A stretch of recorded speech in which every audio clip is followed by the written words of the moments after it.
There are many classic lines that come out of famous movies. In fact, I think there's even a category on Jeopardy like this. They give you a line and you have to name the movie that it's from.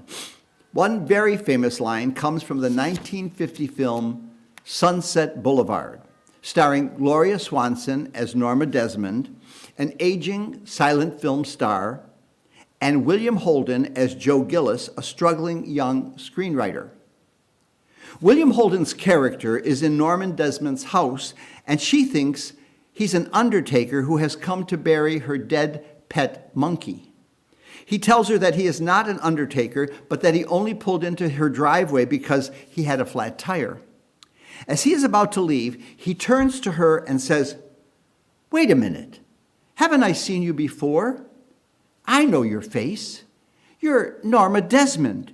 You used to be in silent pictures. You used to be big." She snarls back at him, "I am big. It's the pictures that got small." Our scriptures today confront us with the question of who exactly is big. Unlike Norma Desmond in Sunset Boulevard, the two widows we have heard about, the Syrophoenician woman in the first reading, who gives her last meal to Elijah the prophet, and the anonymous widow in the gospel, who gives her 2 coins as an offering to the temple, would never boast about being big.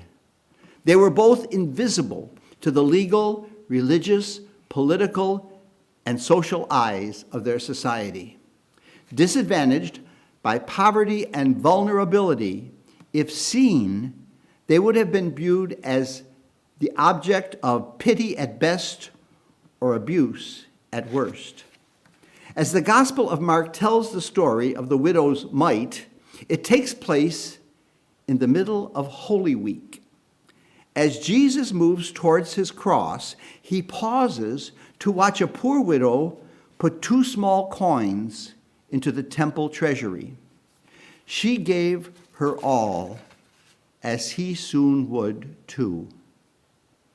Historians tell us that there were 13 large trumpet-shaped receptacles that stood against the wall of the court of women that functioned to gather the gifts of the faithful for the temple treasury. As Jesus and his disciples watched the comings and goings of those offering their gifts of support, they observed many wealthy worshipers placing significant sums into the treasury. Given the currency of the time, since there was no paper money, let alone a checkbook or electric money transfer, their donations would have been made with coinage. As they emptied their bags or purses into the 13 trumpets, the noise of all those coins would have made a huge sound, attracting the attention of all those present. But when the widow came along, placing her 2 little coins, there may have been the tiniest tinkling sound as they swirled around the trumpet. But it was her action that Jesus commented on to his disciples. It was not the woman's poverty that made her gift significant for Jesus, but the fact that this widow, alone among all the contributors lined up with their offerings, gave her all. Jesus not only notices the widow, but also the magnitude of her gift, her whole living. Jesus calls his disciples' attention to this widow and commends her generosity to them, proclaiming, "This poor widow put in more than all the other contributors to the treasury, for they have contributed from their surplus wealth, but she, from her poverty, has contributed all she had, her whole livelihood."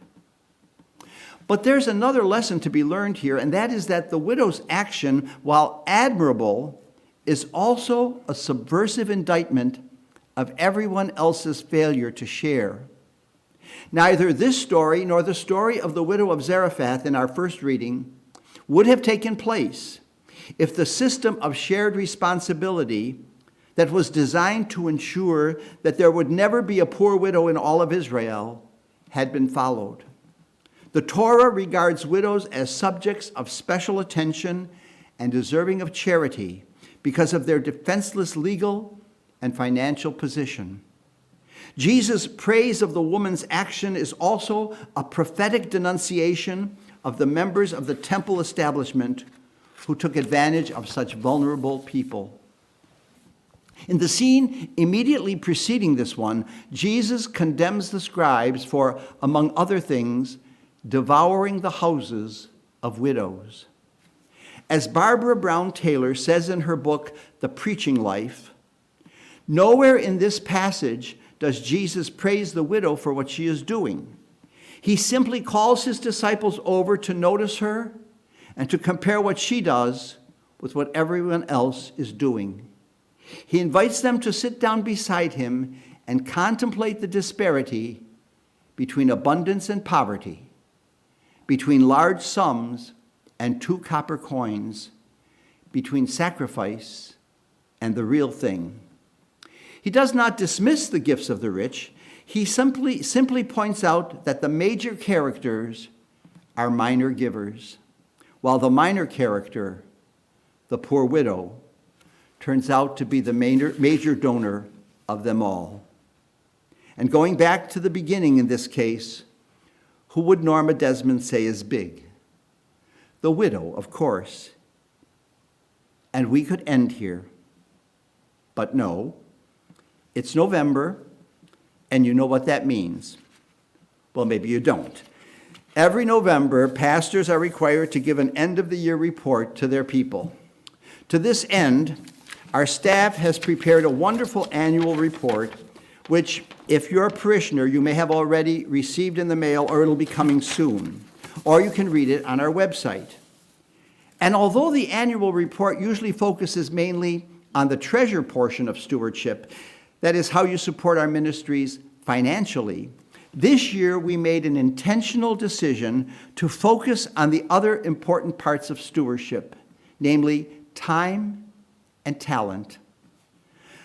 Our connection with you is our most valued treasure.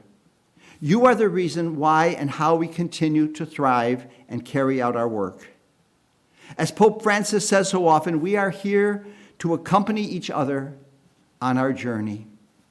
The idea of being together and accompanying one another is something we took for granted before COVID-19.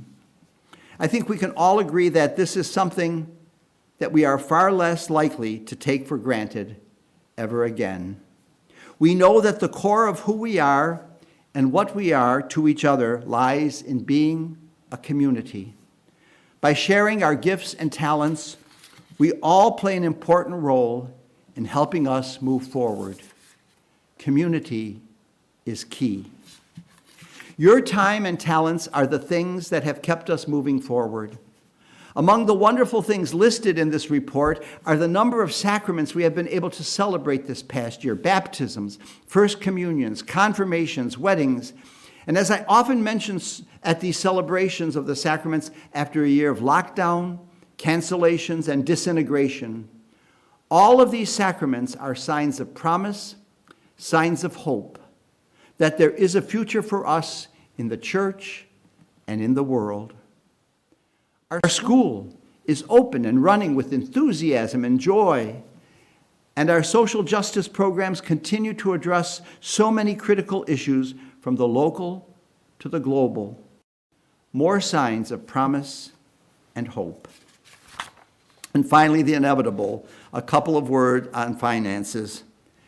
Thank you for your generosity this past year, sharing your treasures of prayer, time, and talent.